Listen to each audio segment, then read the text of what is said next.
longest radio allowable by law. Secrets will be revealed. Myths dispelled. From the studio gym where excuses never apply. It's Superhuman Radio with your host, Carl Lenore.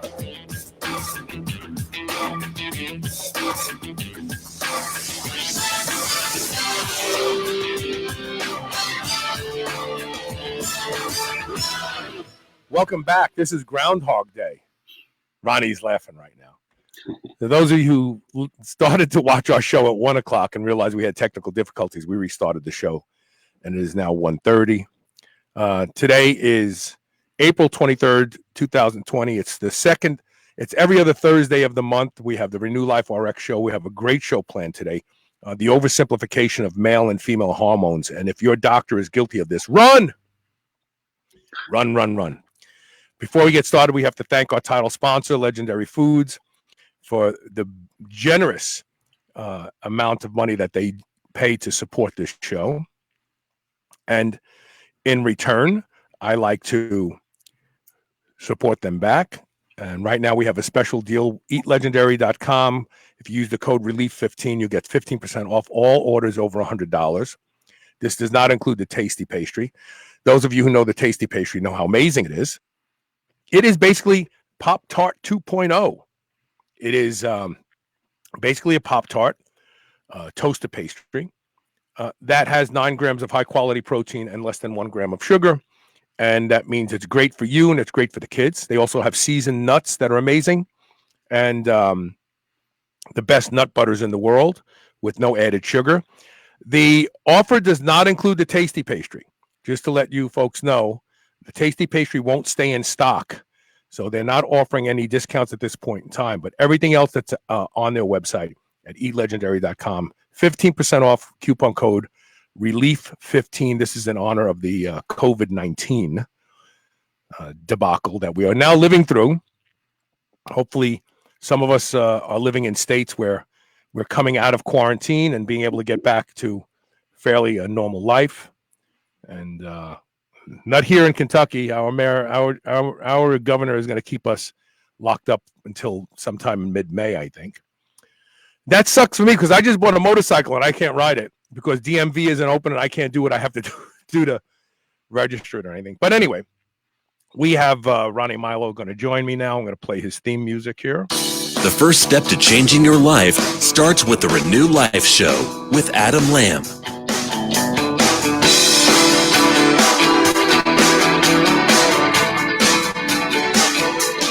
Hey, that's not Adam Lamb. No, not today. Switching up on him. Look who's here live today. This is great. Bobby Cooper, my buddy. I actually was just going to email you because I was debating whether buying a Heritage Classic or the V-Rod. And I know you're not a Harley guy, but I know you're a bike guy. And I ended up getting the Heritage Classic because it's going to be easier for Elisa on the back seat of that thing. So there you go. Yeah, he's right. And the cops should be able to ticket you. I know I can't start riding unless I have a motorcycle license, Bobby. That's the whole problem. Yeah, I bought the Heritage Classic. I'm going to buy the V-Rod later, and that'll just be a one-seater. That'll be for me. But anyway, yeah, I actually was just going to email you the other day and tell you.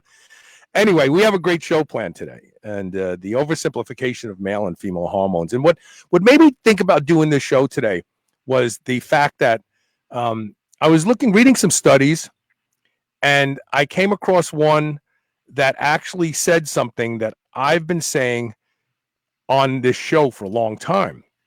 And that is physicians who refer to testosterone as the male hormone and estrogen as the female hormone are so wrong, because the reality is that both men and women have testosterone and estrogen. And just by virtue of that fact and applying critical thinking means that one is not a male hormone and the other is not a female hormone. They are human hormones.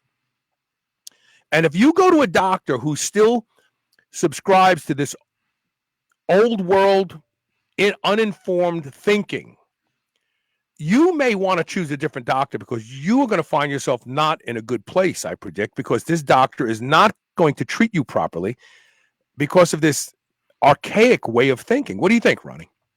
I mean, if that was the case, when we did lab work, testosterone wouldn't be on female panels and estrogen wouldn't be on male panels, right? So obviously they are on the lab panels, testosterone and estrogen. So there definitely is some similarities in the both. They're both very beneficial in human function, especially male and females. But yeah, we get it all the time. We get the patient goes to the physician puts them on some hormones, and then we get them over at the clinic, and it's like, okay, well, we got to fix everything now. And so let's jump into one of the, and I'll post the links to both of these studies in today's show post. So those of you who want to read them, you can. So let's talk about the correlation of male libido study that we have here in front of us. So it's correlation of male libido with levels of serum reproductive hormones. Mm-hmm. The thing that I found most interesting and that I want to drill down on here for a second is, and I'm sure you've heard this. How many times have you heard a guy say, no, my testosterone levels are fine. I have a pretty good libido. Mm-hmm. And then you have to say to them, well, actually, testosterone is not the only driver of libido.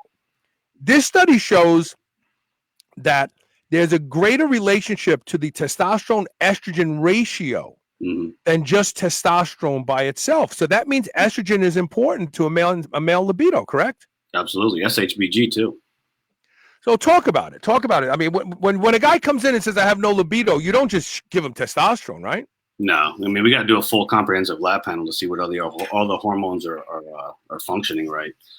Typically, we'll see if somebody comes in and they do have a symptom of low libido, their testosterone could be normal, and their estrogen could be crashed, right? For some reason in their system, their estrogen's low, possibly below 20. And then we'll go, okay, well, that's the issue, I think, that the estrogen's contributing into a fact that libido's low. So therefore, obviously we'll talk to the doctor about doing some kind of testosterone therapy. Once we do that, about 4 to 6 weeks after that testosterone administration, their libido increases. But then also when we redo labs, we show that there's an increase of estrogen as well. Interesting. Mm-hmm. And so would you say, so theoretically, a testosterone in the absence of estrogen, the libido is gone. And we learned this from ATD back in the day, a very powerful aromatase inhibitor that a lot of us were taking that crushed estrogen so far, we lost our libidos. Mm-hmm. So wouldn't you agree with this statement that estrogen, in fact, is the limiting factor in male libido? Yes. It could be too high estrogen or too low estrogen could be effective. Right. Yeah. Right. Also, too, a couple different things. If you have low testosterone and your estrogen is normal, there's an interrelation between low testosterone and dopamine levels. So that's very important to understand as well. Because a lot of our patients think that, once I get on testosterone therapy, then my libido will increase. But we also have to look at other different factors. Are they on dopamine agonists? Are they on SSRIs and SNRI? Because if they are, it still might not affect their increase their libido, even though we're increasing testosterone and keeping estrogen under normal control. And so dig a little deeper into the role of dopamine and libido for a second. Right. So, yeah. So there's a bunch of different things that correlate with libido, right? Testosterone obviously is important. Estrogen is important, also SHBG, but also dopamine plays a very crucial role in libido, sex drive, sex motivation. So basically what happens is if you do have low testosterone, it shows that you might have low dopamine levels. That's why it affects motivation, sex drive, and things of that nature. When we do see somebody doing hormone replacement therapy, then they'll start to feel better, mentally, and then obviously physically. So therefore, there's no way for us to test the dopamine. That's more of a saliva test, but we don't test for it. But we also, try to connect the dots between, okay, testosterone's increased, good. Estrogen's in good, under control, good. Sex drive's up. Yep. How do you feel, motivation wise, mentally? And they're like, I feel great. So I think by fixing one thing, fixes the other things. So here's an interesting piece of information. So recently I posted a couple videos on Facebook showing people how to compound their own intranasally delivered peptides. And I did it with PT 141, and it worked great. So I thought about it, and I know that melanotan 2 is best delivered systemically through injection if, in fact, what you want is a tan. But my theory was, what if I just wanted to increase dopamine production? We know that PT 141 and melanotan 2 are both melanocortin hormones, and melanocortin hormones raise dopamine dramatically. That's why when you lay on the beach in the sun, your libido goes up, your sense of well-being goes up, just feel good, because there's this elevation and sustained elevation of the production of dopamine. And so I took a 10 milligram vial of melanotan 2, and I added 20 milliliters of diluent. I use sodium chloride bacteriostatic solution for intranasal, because the sodium chloride is more nourishing to the mucosal membranes of the nose. And so that means that it puts out 1/10 of a milliliter.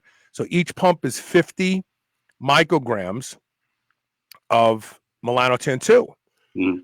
And the first day I just did a pump in each nostril. I felt it immediately. In fact, I've been off caffeine now for 2 months.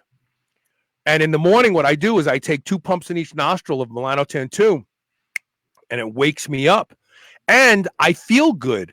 And my libido, which was starting to lag when I started to abuse caffeine for too long, is back to normal now. Like, I have a dramatic sex drive again. But more importantly, I'm starting to get darker. But it's not the same. When I inject melanotan 2, Elisa tells me I don't like when you inject melanotan 2. My lips literally turn purple because I have so much melanin in my skin. I'm so dark to begin with. My lips turn purple, and all the dark spots get black. My lips haven't turned purple, and I'm not getting the dark spots, but I'm getting tan. So I really have rethought this, and I really think for older guys, intranasal melanotan 2 is the way to go, and it will increase your libido and your sense of well-being before it does anything else. It's great stuff. I gotta try that. Yeah, I mean, and so I literally make a bottle of nasal delivered peptides, and literally, like, it takes like 30 seconds. Once you do the math in your head, you know what you need, reconstitute, put it in, and I buy those metered pump bottles. I buy them about 20 at a time. They're not expensive, and they're sterile. Each is in a plastic bag, and I put the diluent in, and I pull it up, and I pump it in that bottle. I give it a twirl and pump it, and there it is. And and as a matter of fact, I do the same thing with oxytocin at bedtime. I take 200 micrograms of oxytocin, 100 in this nostril, 100 in this nostril. And when I look at my deep sleep scores, they have improved so dramatically now that I use intranasal oxytocin at bedtime. Now, when you do the intranasal melanotan 2, do you get the head flush and the nausea?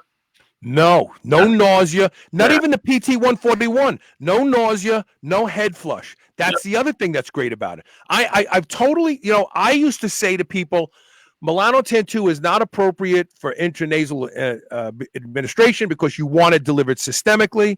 But I've rethought it. It's like you still get the systemic benefits gradually, but and let's not forget this. Melanocortin stimulating hormone, which melanotan 2 is a synthetic version of, that's 1,000 times stronger than MSH, is a profound anti-inflammatory agent. So there's a lot of people out there who suffer from depression that is the result of neuroinflammation. There's a type of depression that's a result of neuroinflammation. And I can honestly say that this season was depressing me, the weather, then the fact that we were locked down. And since I've been using the melanotan 2 intranasally, I just feel like it's all good. Everything. I'm telling you, I'm not making this up. It's just been an observation. I won't stop using it. I don't think I'll ever stop using it because, first of all, I love being tan. I got that 14% African in me, so I like that dark skin. Right. But on top of that, I feel good. My libido is back to normal again, and I feel sharp, and I'm off caffeine. Mm-hmm. Yeah, I mean, if you look at caffeine, it stimulates dopamine, so you're kind of doing the same thing with the melanotan too. But see, the problem with caffeine is, and we're going to have Dr. Suzanne Turner on the show. I've done some deep digging in caffeine and coffee. I really think it's at the root of a lot of problems in people's lives today.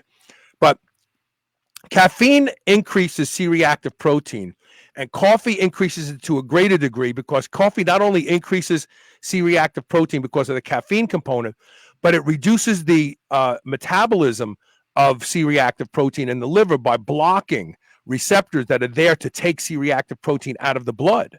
So it raises C-reactive protein even to a greater degree. Yes, it definitely would work for women too, Bobby. Absolutely. In fact, I'm making a bottle for my buddy Joey, who lives upstate, because he's my age and his wife is my age, and they live up there. Literally, they live off the grid. And you know, he tells me all the time that, you know, he just doesn't have it anymore, the energy, and I'm just going to send him a bottle of it and say, I'm not going to tell him what it is, because he's not the kind of guy who understands all the science. I'm going to say, Joe, just take 2 pumps of this in your nose every morning. Give it a week and tell me how you feel. Good friend. Good friend. Yeah. You know what they used to call me when I was a kid? Dr. Carl. But do you know why? Because when you stole something out of your mother or father's medicine cabinet, I told you whether or not it would make you high or make you sick. There you go. I knew what all the drugs were back then. Let's see. Jeff Clifton says, since we're doomed to suffer lowering of dopamine, or at least receptor activity, and test as we age, which of these is more important to address first? I think testosterone, personally. Yeah, absolutely. I agree with you. I think so. Because the testosterone is going to raise dopamine on its own. It really is. Yeah. And so I would go for that. Sean Bean posts CIRS. Do you know what that means? I have no idea what he's talking about. Sean's a pretty brilliant guy. Sean, can you tell me what CIR? Okay. I wonder if this is it. He says, if you have the CYP1B1, this impact caffeine metabolism. Yeah, no, I don't. I am actually a good metabolizer of caffeine, according to my 23andMe. So I'm not that guy. But I think there's other problems with caffeine. What is CIRS? Is that what you're talking about, Sean? About the is that the same thing as the CYP1B1? Bobby Cooper says, I will be in touch later. Of course, man. Absolutely. That's it. I see that, doctor. Yeah. So anyway, let's get back to the discussion at hand. Please keep the comments coming. I love it. So once again, the notion that estrogen is unimportant in men is completely, and I'll tell you why the libido is the most important. Because from an evolutionary perspective, there's only one thing you have to do on this planet as a man, and that is to make babies. Yeah, procreate. Everything else is like optional. Right? You don't even need legs to make babies. You don't need arms to make babies. In fact, they call it reproductive fitness as a form of health, that your body literally holds itself together during the reproductive years for one goal, and that is to make babies. And so anything that makes your libido go away is telling you you're on the end of your life. Yeah, aging. We don't need you anymore.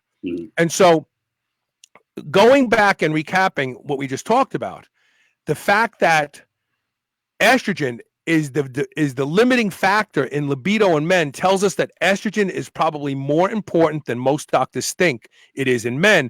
And if a doctor tells you, well, estrogen is the female hormone, run away from that doctor, because it's not the female hormone. It's just as important to men.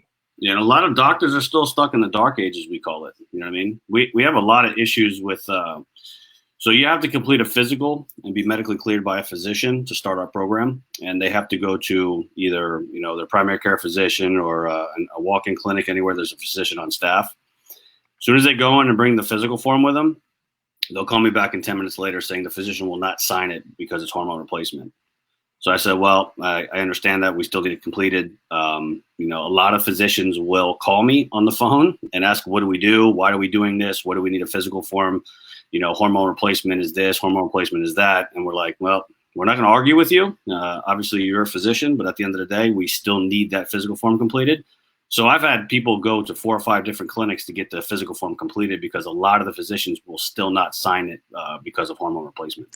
So they would happily give this person a physical, but as soon as they find out it's for hormone replacement therapy, they stop. Yes. Yes. So this is what's wrong with doctors today. I'll give you another example of something similar. I have someone who reached out to me who is 17 years old and is 6 or 5'7", and his father is short, and he wants to know if he's a good candidate for growth hormone for idiopathic short stature. Mm-hmm. And so I said, you got to go to your doctor and ask your doctor. Well, he went to his pediatrician, and keep in mind, all he was asking for was a referral to a pediatric endocrinologist. I said, you have to see a pediatric endocrinologist. They're the only ones that can do this, that should do this. Mm-hmm. Do you know he went to his pediatrician twice to ask for a referral to a pediatric endocrinologist, and his physician turned him down when he found out that what he wants is growth hormone to see if he can if he can grow. The window closes at 17. At the end, after 17, they say that's it. Mm-hmm. Growth plates are closed and all that sort of stuff. He won't even give him the referral to see another doctor. Yeah, because they want to control your health. That's what they're doing. Plus, this is so scary. So scary. Oh yeah, all the time. We get a lot of people too. They'll go to their primary care physician. They'll have symptoms of low testosterone. They'll ask the doctor to test the testosterone. The doctor say no, we're not going to test that. We'll do the liver panel. We'll do the cholesterol panel. We'll do all that, but they won't do the testosterone. Or what will happen is that they'll get blood work done through their physician for testosterone, and it comes back 350, 250, and the doctor's like, yeah, you're in normal range, you're fine. And the guy's like, or the patient's like, I'm sitting in front of you telling you have symptoms of low testosterone. You're telling me I'm fine because you're looking at lab values. And that's very disheartening too, because a lot of these physicians treat numbers. We don't treat numbers. We treat symptoms. You start treating numbers, we start losing the big picture of what's going on with the person. If we start treating symptoms, we have more success rate with that. And then it will translate to numbers. So the physicians these days some are good, some are great, some are terrible. But at the end of the day, they're treating numbers. Right. And that's where we miss the big picture. So Bobby Cooper says, if you've ever been on a cycle and overdone an anti-estrogen, you know how important estrogen is, especially to joints and libidos. Mm-hmm. And then Sean Bean commented something, and this is true. So melanocortin stimulating hormone may also decrease aromatase by decreasing inflammatory responses, aka interleukin-6. More importantly, the precursor, if you look at the cytochrome P450 enzyme cascade, the precursor to aromatase is cyclooxygenase. Mm-hmm. So theoretically, anything that reduces inflammation will then reduce cyclooxygenase. Mm-hmm. And if you reduce cyclooxygenase, there is less building blocks to make aromatase. So he's absolutely spot on here. Not only melanocortin stimulating hormone, but anything, even NSAIDs have been shown to reduce aromatase production, again, because they reduce cyclooxygenase. Mm. We have questions and comments that we're going to hold till we come back from the break. Is there anything else you want to talk about? Anything else that you found fascinating about the correlation between libido and serum reproductive hormones? You asking me, or are we going to break? No, I'm asking you. Nothing right now. But I mean, I think the most amazing thing was the estrogen, right? Yeah. That the libido in. Sorry about that. I hit my mic. Mm-hmm. All right, we're going to take a quick commercial break. We'll be right back with more. Stay tuned. All right.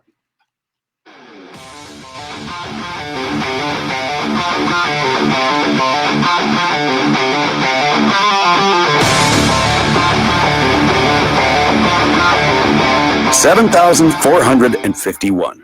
That's how many people kick the bucket, buy the farm, or cash in their chips every day in the United States. Yep, that means 5 people are going to meet their maker during this commercial. And no, our commercials are not the cause. Half of those who punch the clock for the final time will do so without life insurance. Call Big Lou at Term Provider before you are number 7452. If you're a 50-year-old male, a tad porky with a touch of diabetes, $1 million of term life insurance may only cost about $200 a month. With more verified 5-star reviews than any other Lou on the radio, Big Lou has saved thousands of people thousands on their term insurance premiums. Stop procrastinating and call Big Lou today at 800-560-0301. 800-560-0301. Remember, Big Lou's like you. He doesn't want to be number 7,452. Call 800-560-0301 or biglou.com. Quest Nutrition makes bars, cookies, chips, and pizzas out of complete dairy-based proteins. Our products minimize net carbs and sugar without sacrificing taste. Each delicious chocolate-flavored chip, cookie chunk, and crunchy crumble is custom made to maintain Quest macros. It's time to enjoy foods that work for you, not against you. It's time to enjoy your Quest. Redcon One is one of the fastest growing supplement companies in the world today. That's because they produce supplements that deliver on their promises. From their flagship pre-workout Total War to their innovative whole food MREs and bars. Now you can get the deepest discount ever offered to any audience anywhere. Use code SHR and get 25% off all Redcon One products today. SHR and 25% off. Go to redcon1.com. That's REDCON, the number 1.com.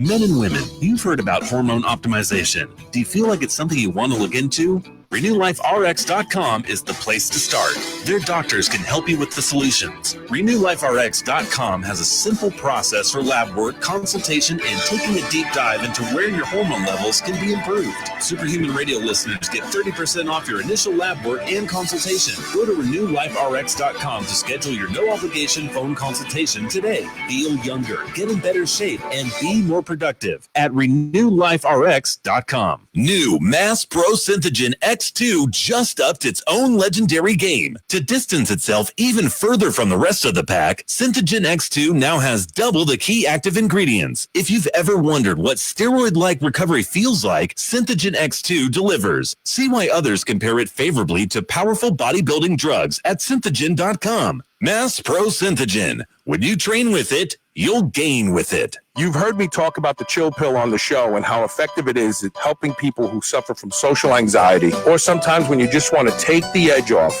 to a long, stressful day. Well, listen to this story from Dylan Goutreau. Definitely takes anxiety away, which I have a long history of having. Started out at 2 milligrams a day of Xanax. That was at 8 years old. And so I stopped using benzos 3 years ago. Extremely difficult. Yeah, so I spent about 3 years trying to find anything and everything I could that would be healthy for me to help with anxiety. Because I'm talking, full out panic attack. The chill pill was the first thing that I found that actually in the middle of a panic attack I can take, and it definitely subsides. Go to drseeds.com. That's DRSEEDS.com. Use coupon code SHR and save 20% off your first bottle of the chill pill. Check it out. I promise this is one supplement that delivers.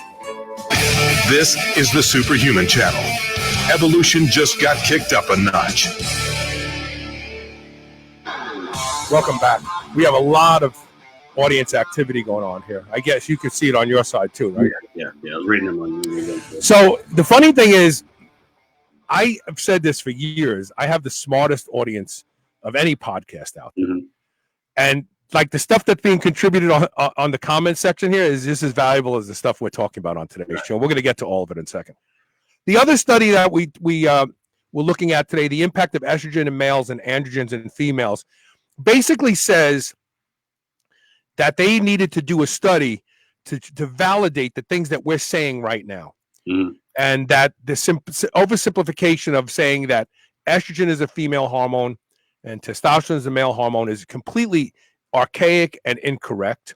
Mm-hmm. And, Elisa went to a nurse practitioner one time because Elisa's on HRT. And she went there for some reason, and she had to fill out a form, and she had to tell the nurse practitioner what hormones she was on.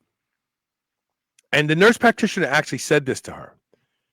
And this just goes to show you the level of misinformation out there in modern medicine. She said, you don't want to take testosterone. Testosterone is a male hormone. You'll be humping the doorknobs if you take testosterone.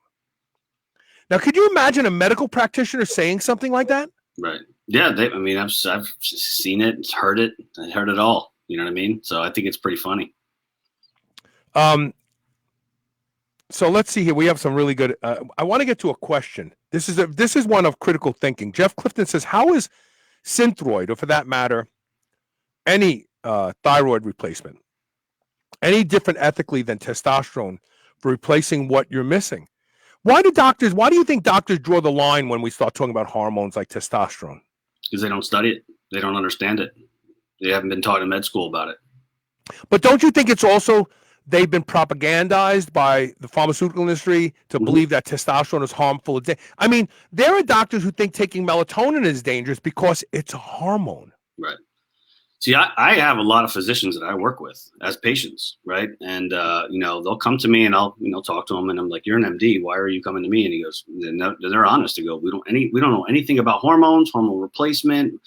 We're going to stay in our lane. We're going to practice our medicine, but we don't know any of this stuff. That's why we come to you guys. And I'm like, okay, I appreciate that. You know what I mean? I respect your honesty. And then some physicians just think that, you talk about testosterone and then you're going to drop dead of a heart attack tomorrow. You know what I mean? So it's one of those things that a lot of these physicians don't want to do the due diligence to study it, to look at it, to read the studies that are out there.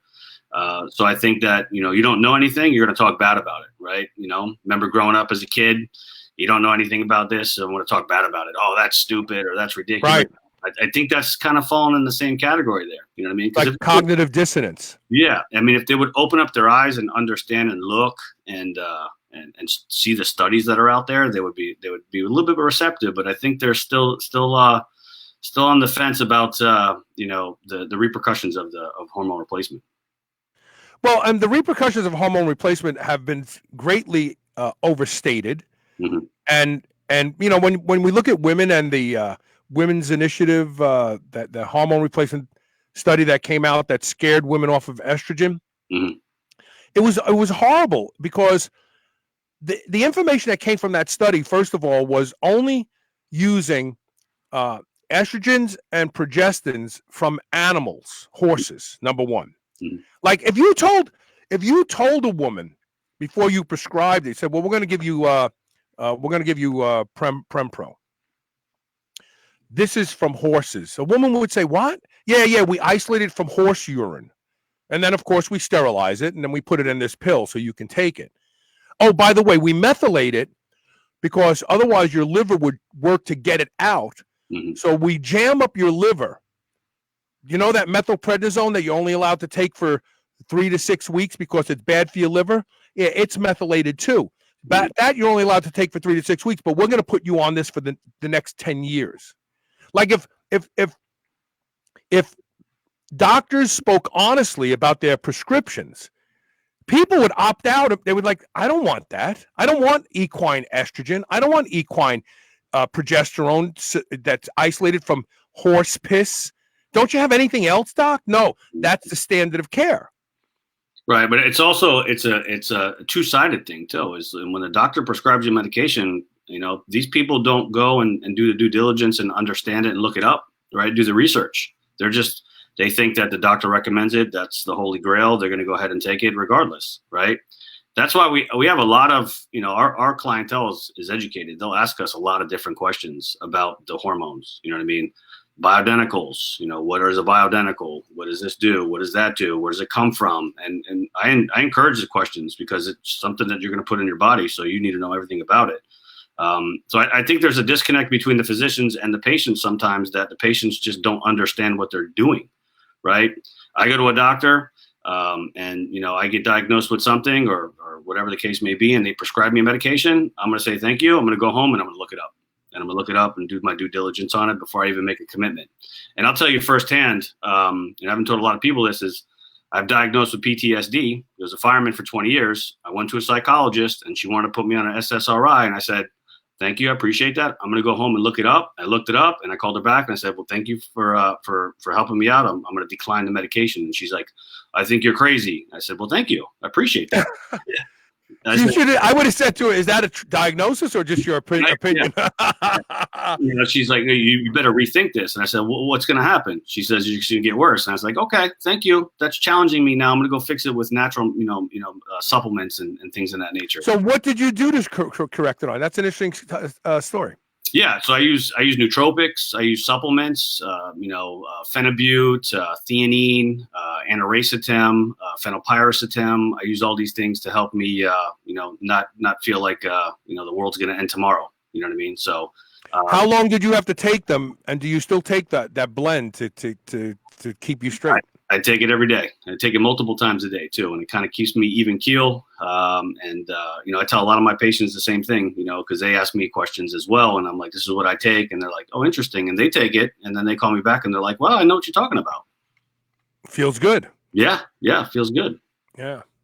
That's interesting. Sean Bean says that they no longer recommend aromatase inhibitors since it could cause alternations in brain chemistry. True, yeah. Mm-hmm. Despite having normal estradiol levels, mm-hmm. They suggest deoxyl DHEA. I'm not familiar with that form of DHEA. Are you? Mm-hmm. Never heard of it. Ivo Su, who's become a friend of mine through the show, he said the levels of interleukin-6 predict respiratory failure and hospitalized symptoms of COVID-19 patients. I don't know. So COVID-19 patients, their ferritin. Okay, so first of all, there's a study out there that shows that ferritin is actually a marker of inflammation and not a marker of iron load. Mm-hmm. That was just published last month. Ron Penna sent it to me. It's a great study in obese individuals. So COVID-19 sufferers, all their inflammatory markers go through the roof. Their ferritin is like up at 18,000. So when you look at COVID-19 sufferers, they are on fire from an inflammatory standpoint. Oh, yeah. Their entire bodies are on fire. In fact, they and the lungs undergo a great rapid fibrotic process. Their lungs actually become like crackly, like no longer pliable, like a balloon, mm-hmm. And that's why there's some evidence that the respirator that keeps them alive destroys their lungs for the rest of their lives. Because imagine having a balloon and you paint it with shellac and you let the shellac dry, and now you try to inflate it and all that shellac just crackles, right? Yeah. So they're saying that the lungs undergo rapid onset of fibrosis, and then forcing their lungs to expand and contract like that just destroys the lungs. So even when they recover, they're ruined for life. Mm-hmm. So this COVID-19 thing is very interesting. What is most interesting to me is it's dependent on senescent cells for replication. Right. And this is something the mainstream media hasn't discussed at all. Mm-hmm. In fact, I've been a vocal opponent of hydroxychloroquine because all of the early Wuhan patients that were treated with antivirals went home and recontracted COVID-19, which means that the antiviral stops the immune system from developing the ability to fight this. Mm-hmm. And so you don't develop any immunity to it. The antivirals actually derail that process. I think if I were to catch it, I would just take a Z-Pack, not just for the 5 days, but for 10 days. Right. And we did the shows on that with Dr. Lasanti. Z-Pack has been approved by the FDA to eliminate 90% of the senescent cells in your body in 5 days. It's better than rapamycin. In fact, I will be taking one Z-Pack once a quarter for its anti-aging potential. But I would just eradicate all the senescent cells in your body, and then the virus has no place to replicate anymore. Would you use L37 in replacement of the Z-Pack? No. Okay. No, I wouldn't. No, I wouldn't. People don't, Z-Pack, it's an antibiotic. It's a very weak antibiotic. In fact, most doctors don't understand how the Z-Pack works because it is such a weak antibiotic. Mm-hmm. Matt Andre told me that he has seen complete reductions in inflammatory disorders from a Z-Pack greater than using corticosteroids. Now, that's not that you wouldn't expect that from an antibiotic. No, azithromycin is a mystical molecule that we have yet to figure out why it does some of the things that it does.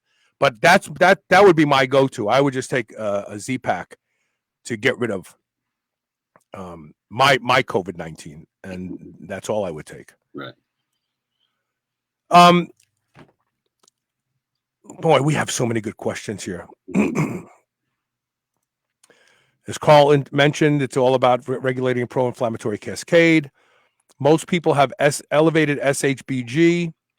You know, SHBG may not be a bad thing to have elevated anymore. Well, it all depends on what the patient's experiencing symptom-wise, right? Because like going back to what we said earlier, you can't be chasing numbers. You got to be chasing symptoms, right? So somebody can come back and have elevated SHBG, and they have no symptoms contributed to that. You won't touch it. Well, but let's talk about a show that we did last year. Mm-hmm. There's a protein called megalin. Yep. That when combined with SHBG is how these hormones get into the cells, into the tissue. We may have misunderstood SHBG for a long time. Everybody thinks SHBG disables by binding up hormones. In fact, it may actually be a chaperone that shuttles hormones into tissue. Right. And there's other doctors who feel this way. There's a lot of emerging research. The story on SHBG is just changing now. Yeah, I think we covered that show. I think, testosterone has to bind to SHBG, that has to bind to megalin, and that gets drawn into the cell for transcription. Thoughts on phenibut? Phenibut is not supposed to be good for you taken long term. What are your thoughts on that? I've been taking it for 3 years now. I have no issues. Can you go without it? I sometimes on the weekends I'll go without it. I don't have any repercussions or I don't have any side effects or withdrawals from it. But I take a low dose, about 250 milligrams twice a day. Yeah, that's not high at all. No. And in fact, I think that those who use phenibut for sleep don't get any kind of dependency on it. Right. Yeah, it's very, very low dosage. And I've come off of it a couple times, and I didn't have any withdrawals or anything in agitation or nothing like that. No sleep inconsistencies, so I didn't have any withdrawals. We also see elevated caloprotectin in a positive stool sample from GMAP's COVID-19. What is caloprotectin? I don't know what that is, Sean. Maybe you can educate us here. We'll wait for you to do that. Everybody says that kratom is addictive. I use it here and there. I'll go without it for weeks, and then I'll use it for 5 days in a row and have no problem not using it anymore. What I do notice is since I've been off coffee, some of my symptoms are flare up when I use kratom, and kratom is in the same family as the coffee tree. Mm-hmm. So there might be something in kratom and in coffee that is what I can't deal with. Maybe a protein. Yeah, it could be. It could be. Well, I saw some. Well, I do too. I take kratom before I train with caffeine. Obviously, it gives you that effect that you could be. You don't feel as much pain when you're training, right? It's kind of like one of those old school tricks when they used what's the Nubain before they trained. So we figured out, hey, let's use kratom. Same kind of effect, but it's not gonna, it's not gonna addictive and anything like that. So I use the caffeine and kratom together, and it's actually a good nootropic. I like kratom. I like the way it makes me feel. I don't feel that it's addictive. I don't have to use it. It's not like I wake up in the morning and think, oh, I got to use it. I'm jonesing for it. Mm-hmm. Mark Bell has a great product called Mind Bullet. Have you tried it yet? No, actually, a buddy of mine has tried it. He says it's pretty good. It's not only very good, but we have a coupon code, Chris Bell. If you use his brother's name, Chris Bell, you'll save like 20% off or 25% off your orders. It's a substantial discount. Right. If you go to mindbullet.com. But the other thing that he has is he has these little bottles of Mind Bullet potion. Mm-hmm. And it's whole spectrum kratom. And it's 8 grams in a bottle. And like, I'll only take a sip. Maybe it's the equivalent of 1.5 grams. And it just makes me feel good. I just feel good. I don't feel high. I don't feel dizzy. I don't feel nauseous. But these little bottles are very, very cool. He sent me a bunch of them. And every now and then, if I don't feel with it, I'll just take a little taste of it. Literally, like a taste of it. And hold it under my tongue. And I feel it within a couple minutes. It hits you real fast. But yeah, mindbullet.com and use his brother's name as the coupon code. Chris Bell. Mm-hmm. Yeah. So that's good stuff. So in summary, we've talked a lot about the fact that really there is no such thing as male and female hormones. Mhm. And if a doctor is still stuck in that thought process that there are hormones that men should have and hormones that women should have, he's probably not a good candidate to treat any patients, because this is misinformation. Right. Well, I know we talk about, the males and testosterone, and we talked about this earlier, is we have pretty much more female patients at the clinics than male, and we have a higher success rate treating them with low milligram testosterone over the males. Males are a little bit difficult, right? There's a lot of other things going on with the sex hormones. Females, obviously we'll treat them with low dose testosterone as a cream, and we have a higher success rate treating them. We have a higher success rate with body composition, libido, motivation, sleep quality, all these different things. So it's not just a male hormone. We don't use estrogen. The doctor doesn't use estrogen, progesterone, none of that stuff, pregnenolone. We just use low dosage testosterone as a cream. And like I said, we have higher success rate with the females on that cream. So Sean Bean explained what caloprotectin is. He said it's an inflammatory marker shown in the bowel, common with Crohn's disease, ulcerative colitis, etc. This is interesting, Sean, because I suspect that this virus is actually activating an inappropriate immune response as its intrinsic action. And the destruction of the lungs and all that sort of stuff, that's extrinsic. Because the more I think about this virus, it literally sets the body on fire with every type of inflammatory marker that we know to check. Like here's another one, caloprotectin, right? Mm-hmm. So, we know that the immune system uses inflammation as its army to eradicate problems. So anything that causes widespread inflammation or inflammatory response is acting on the immune system. For some reason, it's calling all the forces of the army out. And we know that the immune system resides where? In the gut.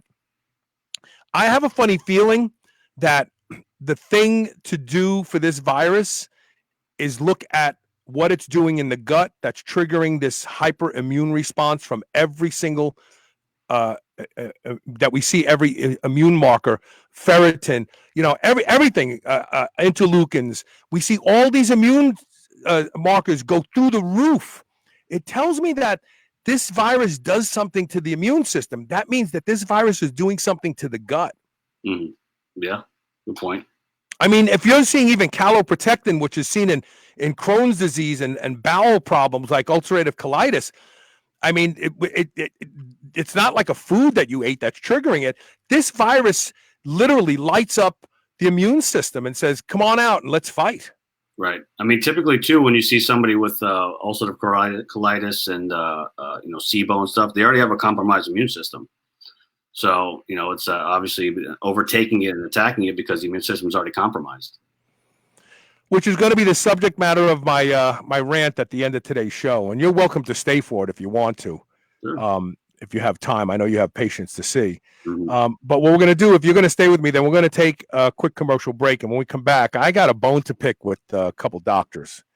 And I'll mention their names in the next segment. So stay tuned. We'll be right back with more Superhuman Radio.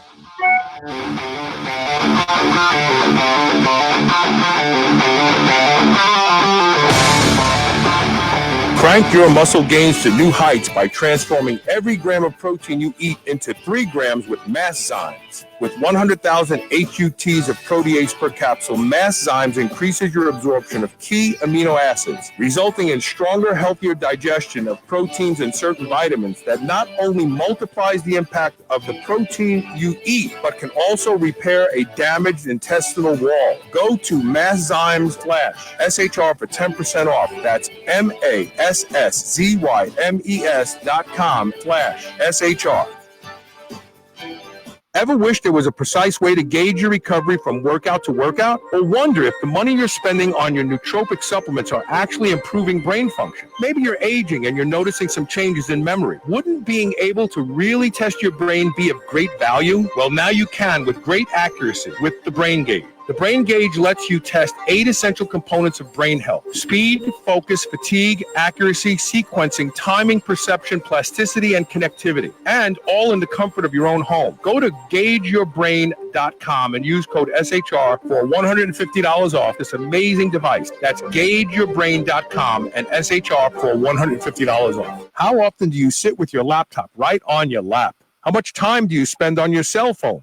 Are you in a technology-packed office Monday through Friday? Are you worried about this type of radiation? Now there's something you can do about it. GetLambs.com. This radiation has been linked to infertility in men, glandular tumors, gut microbiome dysbioses, and impaired sleep quality. Now you can provide 360-degree protection to at-risk parts of your body with radiation-proof apparel from GetLambs.com. Comfortable, breathable, and 99% effective. Go to GetLambs.com and use coupon code SHR for 20% off your order of $100 or more. That's GetLambs.com, GetLambs.com, and code SHR. Hey, this is Carl. For 14 years, you've heard me talk about Can-C eye drops, and they being the reason that I do not need reading glasses at now 61 years old. But I regularly get emails and messages from people who've been using Can-C and having some amazing results. Recently, I got an email from a fellow named Chad, who, because he was on dexamethasone eye drops for over 6 months, developed a cataract. Can-C eye drops actually reduced my cataract to the point where even my doctor has a hard time finding it. I will never stop using Can-C eye drops twice a day. I've been using them since 2008, he says. And you should be too. There is no better way to keep your eyes healthy and seeing clearly than Can-C eye drops. Go to wisechoicemedicine.com today and get on board, and we will both be looking into the future with very clear vision. Do you remember those delicious toaster pastries you had when you were a kid? You know, the rectangular sugar-filled snacks? Well, guess what? Legendary Foods has just made low-carb toaster pastry. This is the first of its kind, and honestly, these things are amazing. They have 3 to 4 net carb, less than 1 gram of sugar, and 9 grams of protein. You can eat them right out of the wrapper or lightly toast them. The only question is, which flavor, strawberry or brown sugar cinnamon? They're available at eatlegendary.com and Amazon. Are you still on the fence about Body Protection Complex BPC Oral from drseeds.com? Listen to Maggie Kuhn, one of the owners of the C-Bus Lifting Company gym in Columbus, Ohio. I had been having some nagging tendon issues that weren't injuries, just things that were annoying. You know, I'm 58 years old, so just older tendon kind of issues. For us powerlifters, you know, we really don't stop training when we have just nagging issues. We just kind of keep pushing through. And I started BPC. What I noticed was I was doing some heavy tricep stuff that would have killed me before when I had an elbow problem, and I was able to do those with literally no pain at all. Go to drseeds.com, drseeds.com. Use coupon code SHR and save 20% off your bottle of BPC Body Protection Complex today. You've heard about blood flow restriction training since 2006 on SHR, but you're still on the fence. Well, here's the push. BFR is more effective at building muscle than anabolic steroids. That's right, I went there, but it's because it's the truth. My experience with the Be Strong blood flow restriction system is proof to me, and now I'm asking myself why I waited so long. You'll see undeniable changes in the targeted muscles in days and weeks like nothing you've ever tried before. I will never stop using them. Give Be Strong a try. Go to bestrong.training/super-human and use code SHR for 10% off. This is the Superhuman Channel, where we use oxygen for the power of good. Welcome back. Okay. I've been collecting my thoughts. I love it. So this morning, I was sitting in our kitchen, and Elisa was reading some news from the internet. And she started to read this article quoting Dr. Robert Lustig. He's a very popular doctor today. He's a pediatric endocrinologist, but he takes very strong positions about nutrition. And he points out that those of us in this audience already know this, that the people most vulnerable to dying from COVID-19 are the unhealthiest people. Obesity, high blood pressure, kidney problems, heart problems, all of these are downstream effects of metabolic disorder, right? We always say, oh, heart disease kills more people than anything else in America. No, type 2 diabetes and insulin resistance kills more, because it's the reason people have heart disease. It's the reason people have high blood pressure. It's the reason people have non-alcoholic fatty liver disease. It goes on and on. We would have to take the top 10 things that kill people every year, and we could draw a line back to metabolic disorder, insulin resistance, and obesity. So we're lying when we say heart disease kills more people. It's diet related. Mm-hmm. It's choice related. So these disorders that means you have to acquire these disorders. Mm-hmm. You have to acquire these disorders by eating way too much, moving way too little, staying up all night to watch Jimmy Kimmel and your favorite shows at night. Then you have to wake up at 3 a.m. and have something to eat because you can't get back to sleep. And then you get up in the morning and you start all over again. You're pounding down coffee to get through the day. You're having cocktails with dinner because you think alcohol is good for you. Some of you are even stupid enough to smoke cigarettes. And I'm sorry if that insults some of you, but you have to be stupid to smoke cigarettes today. Mm-hmm. Okay. So Lustig is given his opinion. He's going after the food industry for normalizing bad food. He's going after the processed food industry. This is such a huge mistake. And I'm sure he's well-meaning, but he's not only going to miss the mark, but he's going to perpetuate the problem longer. Let's go back to 10 years ago when the thrifty gene was all the reason that everybody was fat. Oh, it's not your fault, it's your genetics. That wasn't true, because there's lots of people with thrifty genes that don't get fat. Now we're going to start blaming the food industry. We are constantly trying to, and I used to be 330 pounds, so I can say these things. So anybody wants to give me crap about it, come on. We're constantly trying to find ways to mitigate the guilt of fat, lazy people so they can blame their fatness on something other than the fact that it is their effing fault. And when you tell me, oh, it's genetics or, it's this or that, all I have to do is point to any prisoner of war camp and you won't see any fat people there. You know why? Because they're not eating any food. You go to a prisoner of war camp and you go, or everybody is emaciated, and then there's this one fat guy, right? Hey, I don't know, Joe, they don't feed him, but he seems not to lose any weight. No, that doesn't happen. Joe is skinny too. So it's what you put in your mouth and the fact that you sit on your ass all day long and you don't want to feel uncomfortable by going to a gym and exercising, that you are fat, and thus you are the greatest risk right now for dying at COVID-19. Now, the rest of us have to stay home and navigate our lives because you can't go out. Just like we have to pay higher insurance because you have to go to the doctor 3 times a week. I mean, I go get blood work done once a year. That's my big splurge on unless I'm tearing a muscle training or something like that, which doesn't happen all the time. The reality is that it's time for big, fat, lazy people to take ownership for their big, fat, lazy lifestyles and stop pushing it off on the rest of us. And guys like Dr. Lustig aren't going to make it any easier for them to come to grips with the fact that they must take responsibility for why they are where they are in their lives right now. When Lustig comes out and says, oh, it's the junk food industry. The junk food industry advertises to me too. They advertise to you too. It's not the junk food industry. Mm-hmm. It's people not taking responsibility for themselves. I take responsibility for my health. And believe me, I have my challenges, but I take responsibility for figuring them out and fixing them. Mm-hmm. So you're accountable. That's why you're accountable for your actions. A lot of people aren't accountable. When they don't become accountable, they point fingers at everybody else because it's not their fault.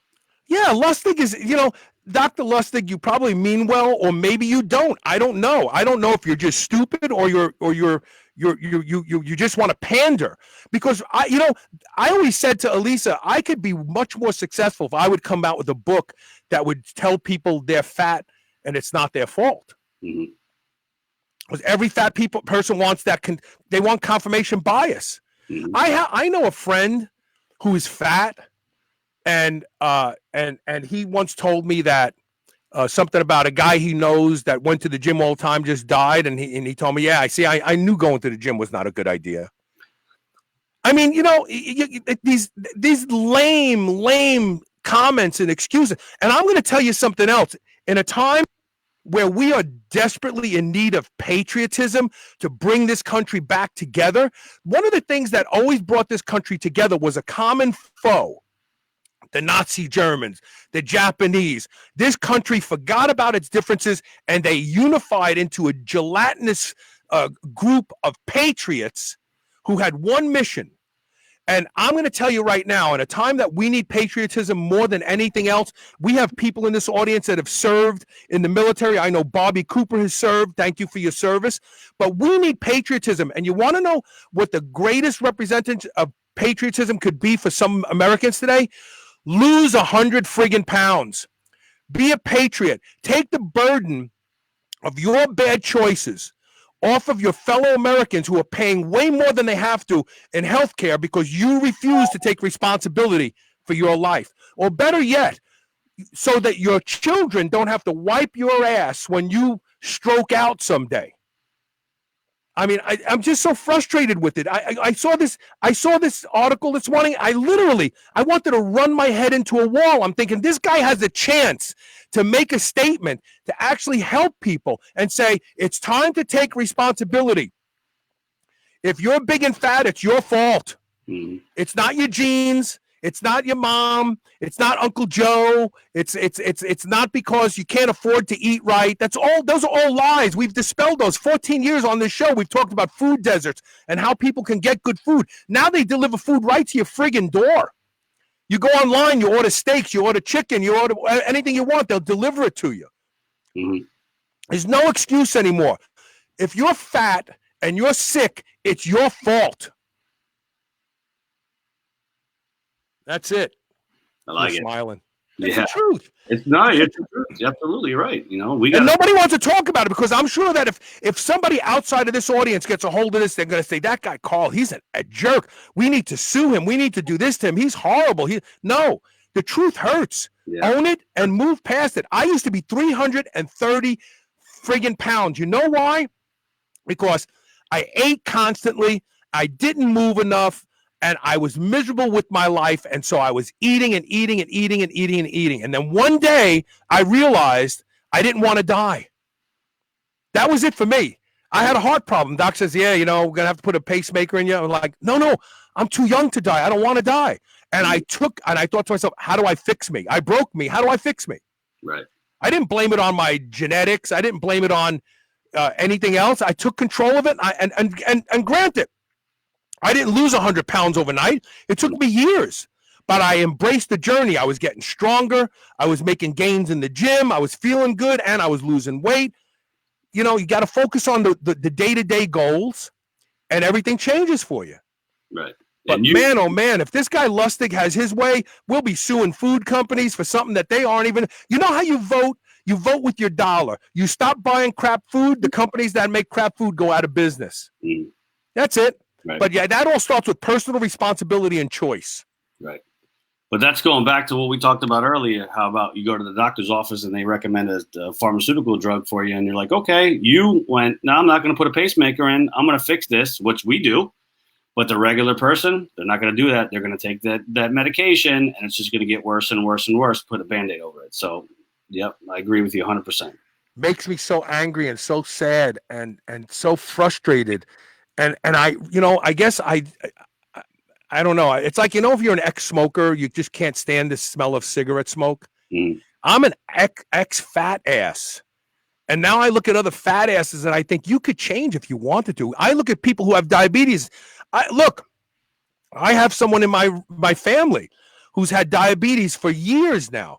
And I tell him every single time we talk, I can help you get rid of that in 6 months.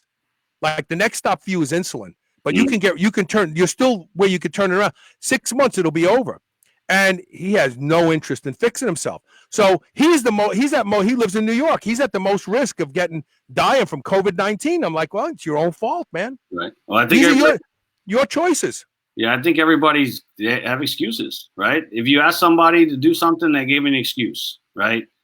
I can't train. I work too much. I have too many kids, this and that. I'm like, you can find time. You can train. I can't eat right. I just can't do that. That's full excuses, right? Everybody's full of excuses.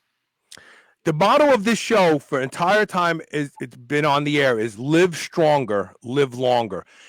Stronger came before longer for a reason, because if you live stronger, you will live longer.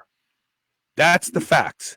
And I started saying that 14 plus years ago, and science continues to come out to prove me right. So that's it. That's my rant. If you are offended by it, it's because you're probably fat like I used to be. And if you're not offended by it, pass it around to people that you care about and love, because sometimes you got to sit down with people and tell them the truth, even though it may piss them off. Yeah. Really. So that's it. Good show.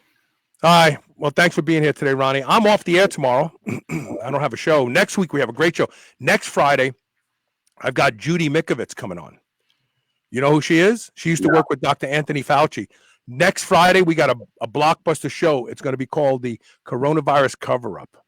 Oh, I'm going to listen. Yeah, it's going to be a good show. Good show. She's in great demand. She's going to be on next Friday. All right, that's it for today. Again, there's no gym to go to, so I hope many of you are training at home as much as possible.